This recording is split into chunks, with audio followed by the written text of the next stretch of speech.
করলেন, তাদের মানবজীবন শ্রেষ্ঠ জীবনের একমাত্র উদ্দেশ্য ঈশ্বর প্রাপ্তি। তা যেন এই জীবনেই সফল হয়, এই কাতর প্রার্থনা। ছড়া কথাটা এসছে ছটা থেকে। ছটা মানে আলোক বিভা। এই ছড়াগুলি স্বকীয়ভাবে ছন্দে বৈশিষ্ট্যে সমুজ্জ্বল। আবার সরিৎ শব্দের অপভ্রংশে ছড়া হয়। সরিৎ মানে জলপ্রবাহ। শ্রী শ্রী ঠাকুরের এই ছড়াগুলি স্বতই অর্গলমুক্ত জলধারার মতো নিরন্তরভাবে প্রবাহিত হয়ে চলেছে। এগুলি সাবলীল গতিতে, আর এই সাবলীল গতিতে প্রবাহমান শত উৎসারিত। এই অর্থ দুটি থেকে তার নাম সার্থক। শ্রী শ্রী ঠাকুর স্বয়ং এগুলিকে ছড়া নামে অভিহিত করেছেন। সাধারণত ছোট ছোট কবিতাকেও ছড়া বলা হয়। ছোট ছোট মিল থাকে বলে ছেলে মেয়েদের এগুলি পড়তে ভালো লাগে। বারবার পড়তে পড়তে অজ্ঞাতসারে সেগুলি তাদের মুখস্থ হয়ে যায়। সেদিকে লক্ষ্য রেখেও পরম দয়াল এর রকম ছোট ছোট মিল দিয়ে পদ্য ভঙ্গিতে প্রকাশ করেছেন। তার কথাগুলি প্রত্যেকটি কথায় অমূল্য রত্ন, জীবন পথে অভ্রান্ত নিদর্শন। তাই এগুলি শিশু বৃদ্ধ সবারই মাথায় গেঁথে যাবে। বারবার আবৃত্তি তথা অনুশীলন করতে তাদের স্বভাবগত হয়ে পড়ুক, এই ছিল শ্রী শ্রী ঠাকুরের অভিপ্রায়। মানুষের মঙ্গলের জন্য তাদেরকে শিষ্ট পথে সুস্থিত করার জন্য কত চেষ্টাই না করেছেন যুগপুরুষোত্তম। একটা বিষয় সম্পর্কে সব রকম খুঁটিনাটি তথ্য এক অন্যজনের মনে থাকে না, তা সত্ত্বেও এই বিষয়ের একটি দুটি ছড়া খুব সহজে মনে গেঁথে থাকে। বর্ণাশ্রমের ব্যাঘাত এবং ব্যত্যয় সৃষ্টি করতে জাতীয় জীবনে কি কি ক্ষতি হয় তা কোনো বড় লেখা হয়তো মনে থাকতো না, কিন্তু খুব সহজে মনে থাকবে। বর্ণ ভাঙলে সর্বনাশ, ধ্বংসে রাষ্ট্র জাতির দাস। পরমপিতার ভক্তি শ্রদ্ধার কথা অনেক আছে, সব সময় মনে না থাকলেও খুব সহজে মনে থাকবে। পিতায় শ্রদ্ধা মায়ে টান, সেই ছেলে হয় সাম্য প্রাণ। এই দিক দিয়ে ছড়াগুলি জগতের এক অশেষ কল্যাণ বহনকারী শক্তি।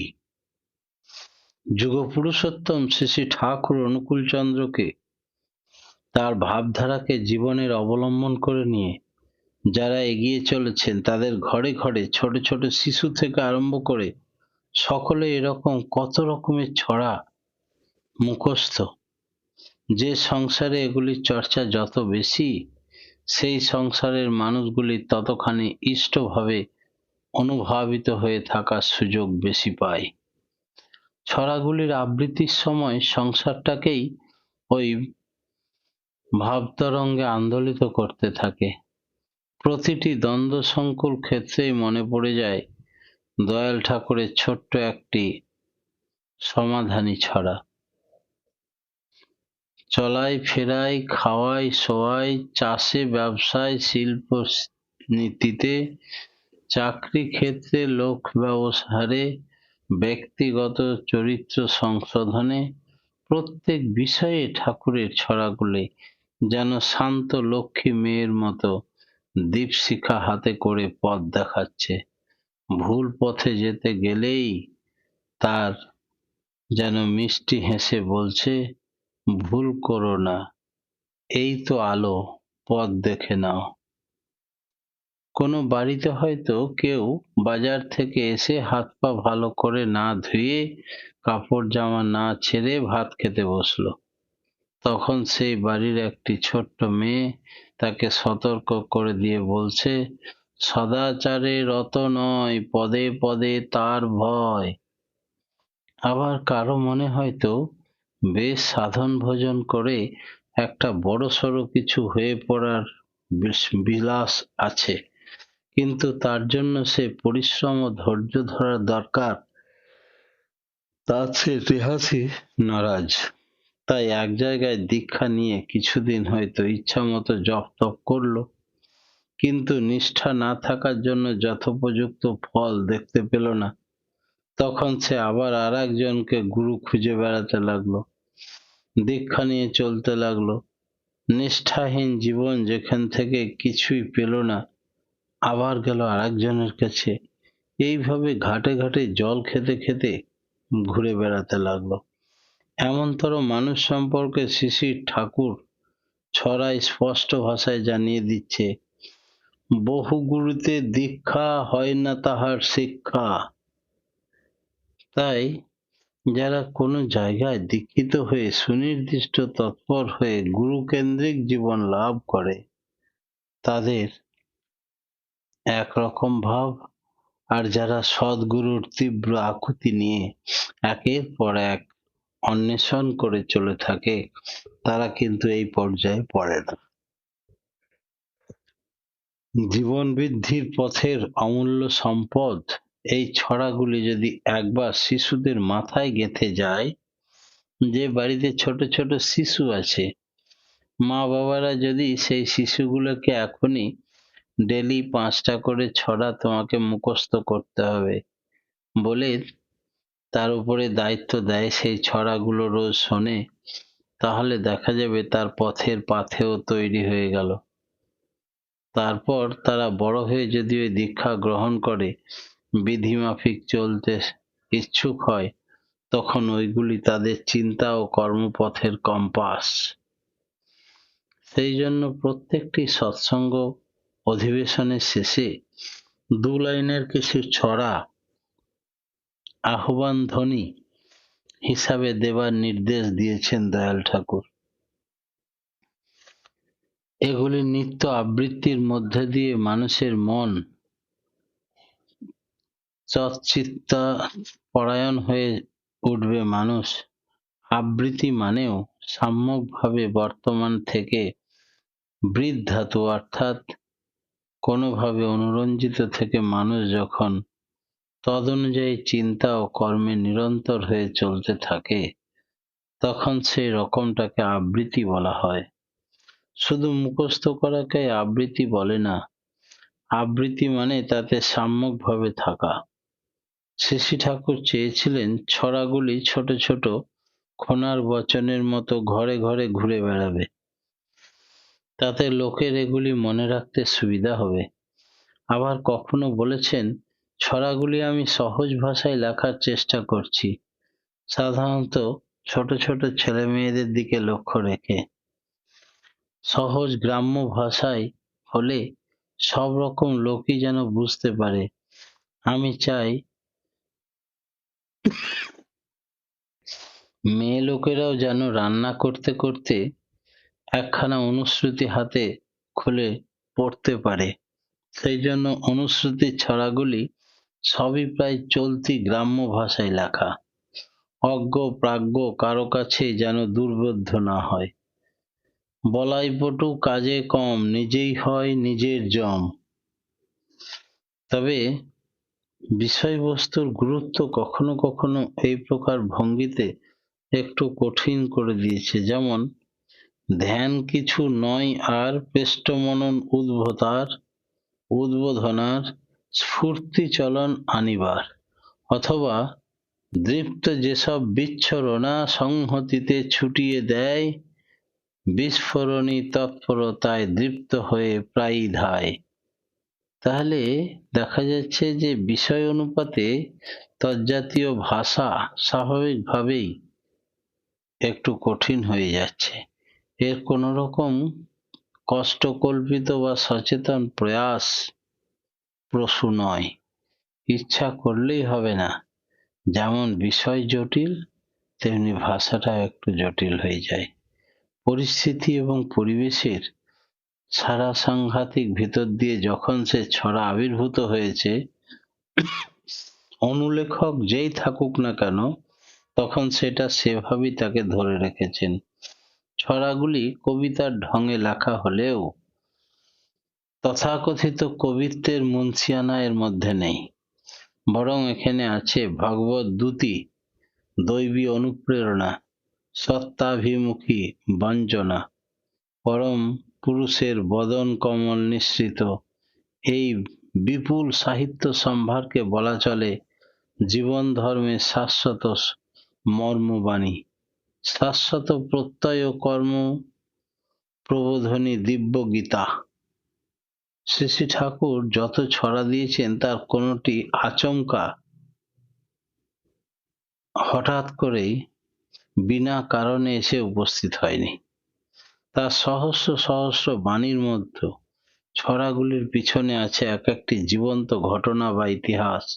সেই পরিপ্রেক্ষিতে তিনি এই ঘটনাকে উল্লেখ করেই আত্মপ্রকাশ করে তার মানুষের জীবন ও চরিত্রের বহু অজানা দিক খুলে দেবে এই আশাতে সাথে সাথে বুঝিয়েছেন নিখিল বিশ্ব ব্রহ্মাণ্ডের মালিক দয়াল পুরুষের সত্তাত্রায় সম্বেগ কিভাবে জীব জগতের মঙ্গল কামনায় পরিব্যাপ্ত হয়ে উঠেছে। এখানে কয়েকটি ছড়ার পটভূমিকা নিয়ে আলোচনা করলে বিষয়টা আরো পরিষ্কার হবে। শ্রী শ্রী ঠাকুরের কাছে যেসব ব্যক্তিরা আসতেন, কথাবার্তা বলতেন, তারা বিদায় নেবার সময় দয়াল বলতেন, সুবিধা হলে আবার আসো, এই সুবিধা হলে আসবেন। বারবার এই কথা শুনতে শুনতে একদিন বর্তমান এক অনুলেখকের মনে প্রশ্ন জাগলো। সে জিজ্ঞাসা করে, যাওয়ার সময় আপনি সবাইকে সুবিধা হলে আবার আসবে এ কথা বলেন কেন? এ কি সাধারণ সৌজন্য, না এর পিছনে কোনো কারণ আছে? সঙ্গে সঙ্গে একটু হেসে ঠাকুর ছড়া দিলেন, বললেন, লেখ, সুবিধা হলেই এখানে এসো, তার মনে কিন্তু এই, জীবন কথা শুনে বুঝে ধরে যদি কেউ খেই। এইরকম নানা ব্যাপার, সব বিষয়ে আলোচনা হতো তার কাছে। একদিন কথায় কথায় একজন বললেন, চাণক্য বলেছেন শঠে শঠ্যাং সমাচরেৎ, কিন্তু শঠের সঙ্গে শঠতা করবে, কিন্তু আপনি তো তা বলেন না। আপনি শুধু বলেন ভালোবাসা দিয়ে মানুষের মন জয় করার কথা। তাছাড়াও বলেন যদি কেউ আমার সঙ্গে খারাপ ব্যবহার করে, আমি যেন তার সাথে খারাপ ব্যবহার না করে ভালো ব্যবহার করি। কথাগুলি শুনতে শুনতে দয়াল ঠাকুর হঠাৎ আচমকা বললেন, ঠিক আছে, দাঁড়া, ওর পরে একটা বলি, বলে ছড়া দিলেন এবং লিখলেন, শঠের নিরস্ত করো খল প্রতিদানে, চাণক্যের নীতিবাক্য বহুজন জানে, শুধু এই শুধু নহে শেষ, বিজ্ঞ নিরোধনে, ধৃতিচর্যা জাগাইও তার দুষ্ট প্রাণে। দেখা যাচ্ছে ছড়াটি যেন চাণক্যের নীতিবাক্যের বর্তমান সুবর্তিত রূপ। শঠের সঙ্গে শঠতা করার কথা যে যুগে ছিল, এখন যুগ তার থেকে অনেক এগিয়ে গেছে। সমাজে অনেক পরিবর্তন সাধিত হয়েছে। এখন শঠের সঙ্গে উল্টো শঠতা চলতে থাকলে মানুষ অন্তরে শঠ হয়ে পড়বে। তখন সহ্য, ধৈর্য, মায়া, মমতা, বিশ্বাস, ভালোবাসা, মানবিক গুণগুলো সব দূর হয়ে যাবে। ভগবানের শিব সুন্দর বিধান ভেঙে চুরে তছনছ হয়ে যাবে। পৃথিবী হয়ে উঠবে অশান্ত, জ্বালাময়। শ্রী শ্রী ঠাকুর ঈশ্বর কোটি মানুষের মঙ্গল চান। তিনি চান সবাই প্রীতির বন্ধনে আবদ্ধ হয়ে সপারিপার্শ্বিক উন্নত এবং চলন পরায়ণ হয়ে উঠুক। মানুষের ভিতর থেকে অসৎ ভাব একেবারেই তিরোহিত হোক। এ যুগের আদর্শ পুরুষ এই পূর্ব নীতি সংস্কার এবং পরিমার্জন করে দিতেন। 1959 সালে পূজনীয় ছোটদা ঠাকুরের মধ্যম ছেলে। প্রথম কন্যার বিয়ে হয়, সেই উপলক্ষে আশ্রমের সব বাড়িতে নিমন্ত্রণ করা হয়েছে। আশ্রম এলাকার বাইরে কয়েকটি সৎসঙ্গী বাড়িতেও নিমন্ত্রণ বাদ পড়ে গেছিল। তাতে সেই সব জায়গার লোকেরা খুব বিক্ষোভ। শ্রী ঠাকুর তখন খড়ের ঘরে বসে আছেন। তার কানে সে কথা এসে পৌঁছালো। তিনি বজ্রকণ্ঠে বললেন, সৎসঙ্গীদের আবার নিমন্ত্রণ করবে কি? তাদের নিমন্ত্রণ করা মানে তাদেরকে পর করে দেওয়া। আগে তো এই নিয়ম ছিল না। তিনি বলতে চাইলেন যে দীক্ষিত সন্তান যারা, তারা সব এক পরিবারভুক্ত। গুরু সবারই পিতা, শিষ্যগণ তাদেরই সন্তান। বাড়ির লোককে কি কেউ আলাদা করে নেমন্তন্ন করে নাকি? যাই হোক, এই কথাগুলো বলার পরে শ্রী ঠাকুর পরপর কয়েকটি ছড়া দিলেন। ঠাকুর বাড়ির ব্যাপারেতে দীক্ষাপুত সন্তান যারা নিমন্ত্রণী আপ্যায়নে করেই তাদের ঐক্যহারা। নিমন্ত্রণী আপ্যায়না ঠাকুর বাড়ির সঙ্গে হলে তার চেয়ে তার অপমান কি আছে কে বা বলে? শ্রী ঠাকুর আরো বললেন, মর্যাদা তো যাবেই চলে, নিমন্ত্রণ চাহিদা হলে সবচেয়ে এই বিশাল আঘাত নিমন্ত্রণের পত্র হলে। অনুশ্রুতির ৩য় অধ্যায়ে ঠাকুর এই বাণীটা দিলেন। ইতিমধ্যে সেই বিক্ষিপ্ত মানুষগুলো ঠাকুরের নিকটে দাঁড়িয়েছিল, এক মনে শুনছিল ঠাকুরের দেওয়া এই ছড়া। দয়াল ঠাকুরের এই দয়ালি দরদি বাণী, সমন্বয়কারী ব্যবহার, স্নেহ বিগলিত আহ্বান শুনে তারা মন্ত্রমুগ্ধ হয়ে একেবারে সাপের ফণা যেমন মুহূর্তের মধ্যে নত হয়, তেমনি তাদের অন্তরের ক্ষোভ জ্বালা যেন ধুয়ে মুছে সাফ হয়ে গেল। মুখ উজ্জ্বল হয়ে উঠল। প্রত্যেকেই বুঝতে পারলো যে তারা ঠাকুর বাড়ির আপনজন। যাদিকে নিমন্ত্রণ করেছে তারা পর। ঠাকুর বাড়ির কাছে নিমন্ত্রণ দাবি করা যায় না, সেটা খুব অন্যায়। বরং নিমন্ত্রণ করলে সম্মানহানি হয়। যা হোক, তাহলে দেখা যাচ্ছে ঠাকুর বাড়ির ক্রিয়াকর্মে আমাদের নিমন্ত্রণ অপেক্ষা না রেখে সেখানে যাওয়াই উচিত, খাওয়া দাওয়া করা উচিত। খাওয়ার কথা শুনে শ্রী ঠাকুর বললেন, খাওয়ার কথা বড় হয়ে থাকবে কেন? পেলে খাবে, না পেলে খাবে না। তোমরা তো গেস্ট নও, তোমরা হোস্ট। কাজকর্ম যা দরকার হয় করবে, বলে একটা ছড়া দিলেন। পাস খাবি তুই খাস খাবি, সহজ সরল এমন চলা। ঠাকুর পরিবার ভুক্ত যে তুই, এটা কিন্তু নয় রে খেলা। অনুশ্রুতির প্রথম খণ্ডের ব্যবহার বিভাগের 114 নম্বর ছড়াটি তিনি বললেন। অন্যায় যে অত্যাচারী, ব্যাঘাত আনে উন্নতিতে, রুদ্ধ করি শক্তি দিয়ে বুদ্ধি বিচার সদ্বিতিতে। ন স্বরূপা বলেই জানিস, নিজ প্রসূতির জননী রে, বর্ধনে তুই থাকিস সজাগ, বাঁচা বাড়ার নীতি ঘিরে। রঙিন থাকিস ইষ্ট প্রাণে, স্বার্থে তার প্রতিষ্ঠাতে, নত্ব জ্ঞানের হবেই উদয়, ঝলসে যাবে জগৎ তাতে। এই ছড়াতে নিজ জননীকে ন স্বরূপা বলে জানতে হবে। তিনি লিখেছেন, আর প্রফুল্ল দাসদা লিখছেন। অর্থ জানতে চাইলেন প্রফুল্লদা। তিনি বললেন, ন স্বরূপার অর্থ শ্রী ঠাকুর বলে দিয়েছেন, জ্ঞান স্বরূপিণী, প্রজ্ঞারূপা। নয়ের অভিধানগত অর্থ হলো বোধ বা জ্ঞান। এই ছড়াটি আবির্ভাবের পশ্চাতে যে ইতিহাস রয়েছে তা এক বিস্ময়কর ঘটনা। ছড়াটি আশ্রমের ছেলে অরুণ দত্ত জোয়ারদারকে লক্ষ্য করে দেওয়া হলো। ছেলেবেলায় অরুণদা খুব দুষ্টুমি করত, পড়াশোনায় মনোযোগ ছিল না, সাপের লেজ ধরে ঘুরিয়ে লোকের মুখে ছুঁড়ে মারত। এটা একটা তার খেলা। শ্রী ঠাকুর দেখে দেখে তাকে এই কাজ করতে পুনঃ পুনঃ নিষেধ করলেন।